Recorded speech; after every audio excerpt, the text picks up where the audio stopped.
Hello everyone, my name is Khaironisa. So in this video, me and my friends want to talk about developing skills for effective academic presentation in EAP, and I got a part as that explain about the introduction session. So first, what the author's personal conducting the study. So this paper addresses an area that is gaining importance for many English language learners and their educators at the university level, how to develop academic skills that are necessary to perform academic tasks such as research-based oral presentation. Previous studies have shown that at the start of tertiary studies, Hong Kong students were not accustomed to individualistic research type work and that they were unfamiliar with the use of library researches generally considered essential for such work. It seems that during their secondary school, students have adopted learning methods that are compatible with the Hong Kong exam-based system route or surface, methods that do not always suit tertiary study styles.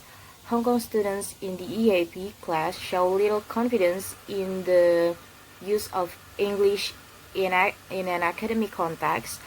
In addition, they generally appear unprepared for the rigors of independent study and are often unable to present their work or ideas in an original or creative way. And number two, the authors aim conducting the study.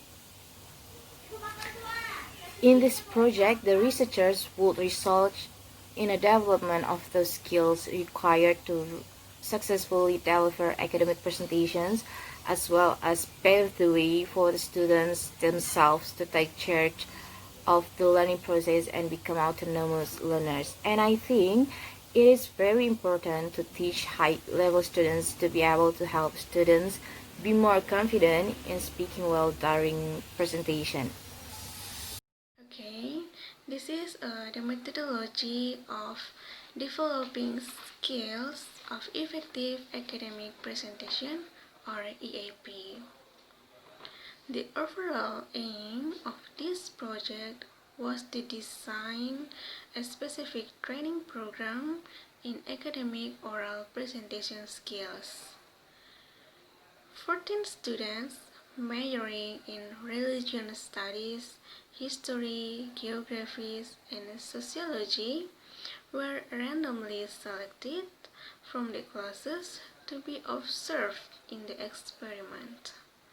Students were required to give 2 oral presentations of 15 minutes of duration.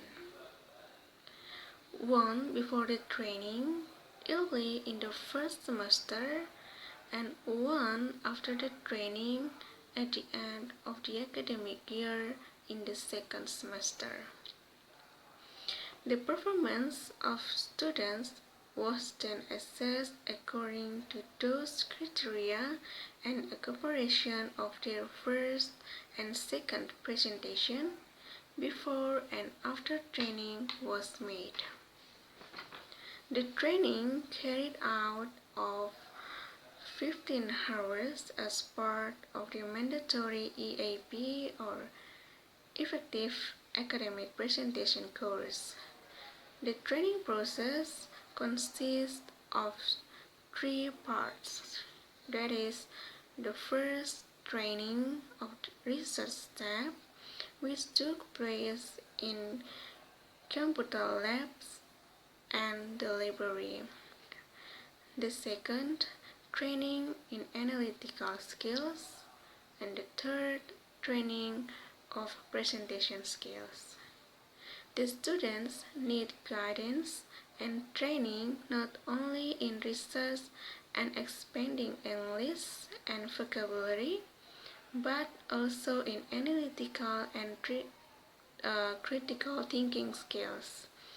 This is the opportunity to practice following: first, evaluating resources, generating and organizing information; second, finding relation, causes, and effects; The third, interpreting data and results. And the fourth, making judgment, explaining, and drawing conclusion. So it was important that students should see the strategy as being useful, important, and applicable not only the classroom activity or oral presentation, but also to other academic tasks they may have to perform in their future academic or presentation career. The students were given numerous example models by the tutor and presented in the video or other media. This is how to make a successful presentation skills. Okay, the first, how to introduce a topic to the audience, outline ideas, and grab attention. The second, how to follow an outline and involve the audience. The third, how to stay focused and use references. The fourth, how to use notes, eye contact, and voice, and how to hold attention. And the fifth, how to construct visual aids and use them effectively. So all of the of all of which should have served to make them more aware of and able to apply the skills to their presentation and delivery of the oral presentation. And okay, this is a little bit about the methodology of effective academic presentation. And the next, continuing by my friends, the result and discussion. Table 2 about shows the effective use of introduction in student presentations. In the first semester, most students begin their lecture by providing an outline providing their thesis statement, introduction, order of main points, and conclusions. A large number then proceed to present information that fails to address their topic or not.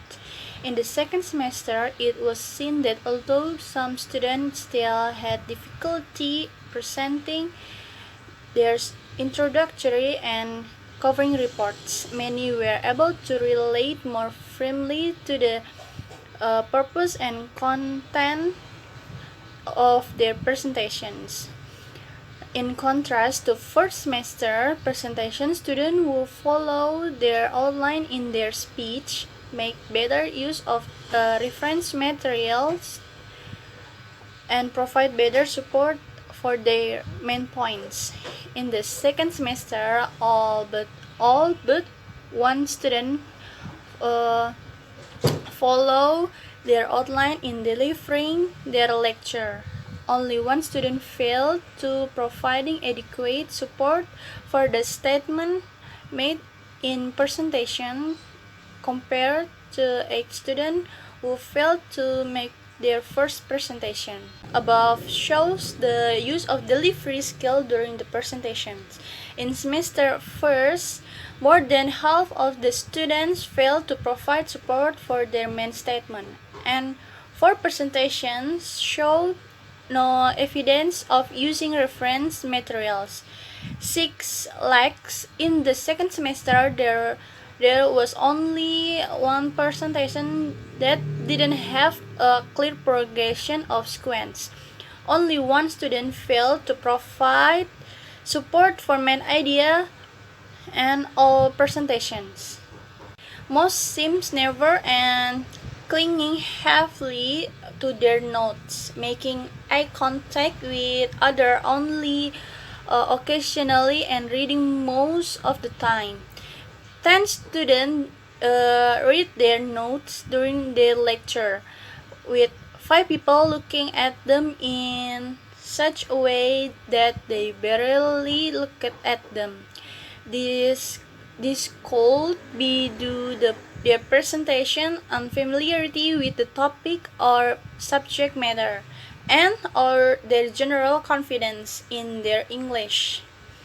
In the second presentation, all students made better use of visual aids, explained them more fully and connected them more effectively to the subject matter of their presentation. Furthermore, many students, especially those who had used visual aids appropriately in their first lecture, used a greater variety of material in their second presentation. Researchers realized that the assessment of research-related skill used by students was made more difficult by interaction of factors such as personality, self-esteem, and proficiency in spoken English, which for most students was below their level of written English.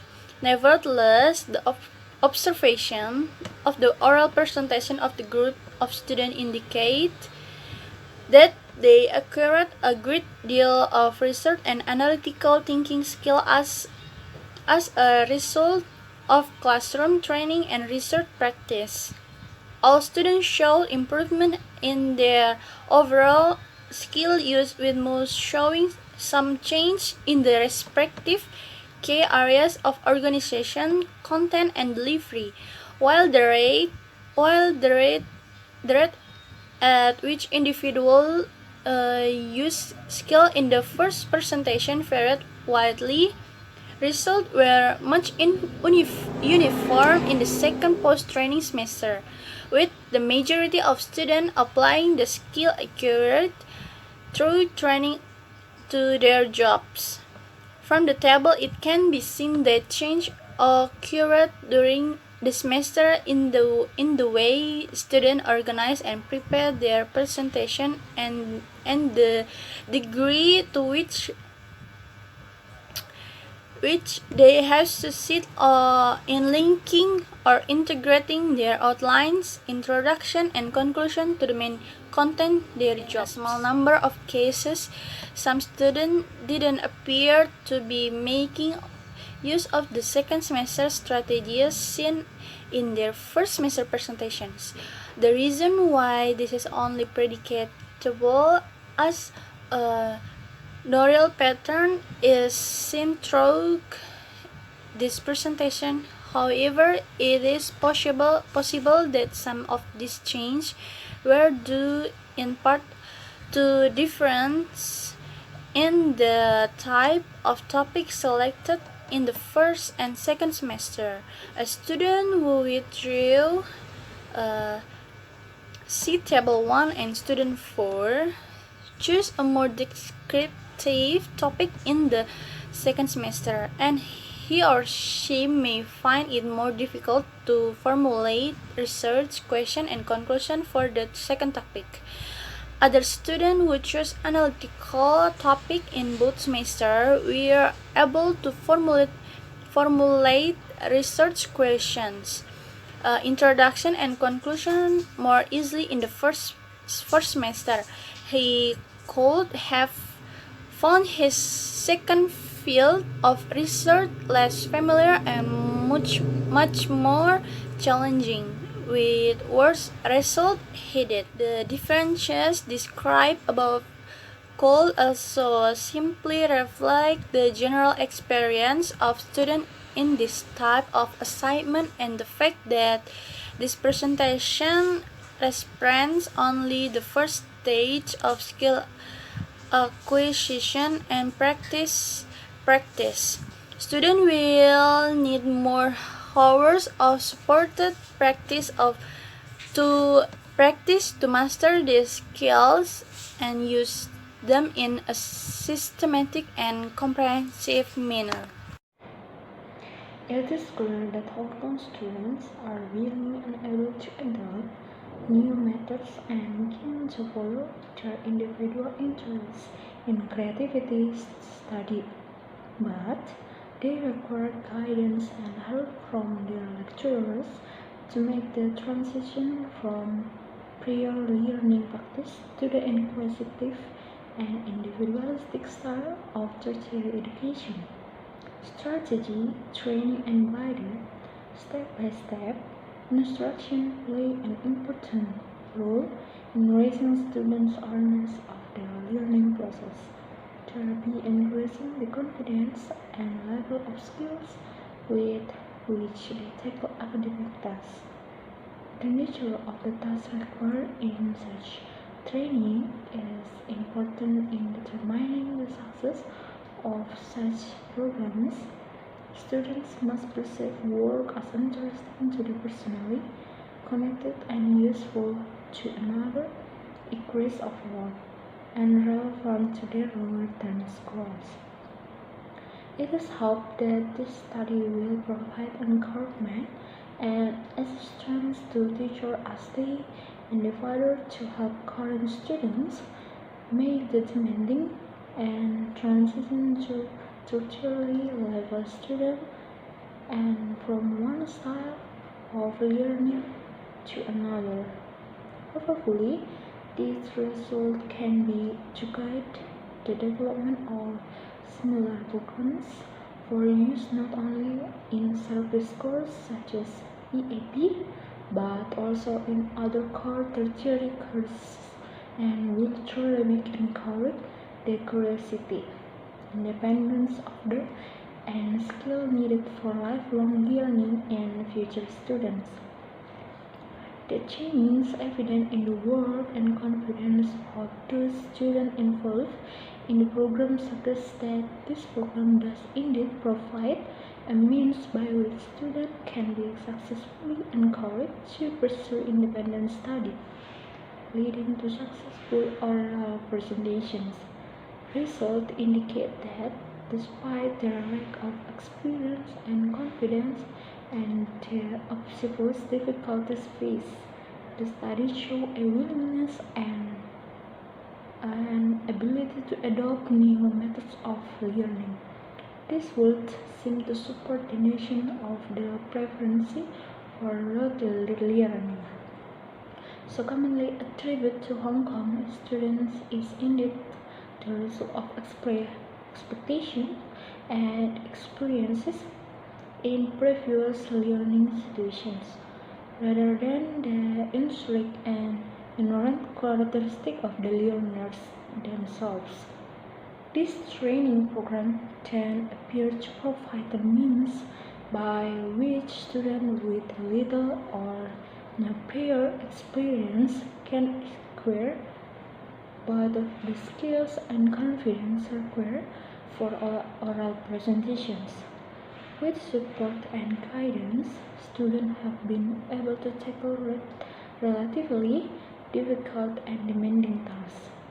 As a result of their training, they are better able to utilize resources, to choose and investigate topics, to compare, collect, and analyze information from the different sources, and to present findings in cohesive and original ways. And thus they should be able to make better use of learning opportunities that present themselves in these future years.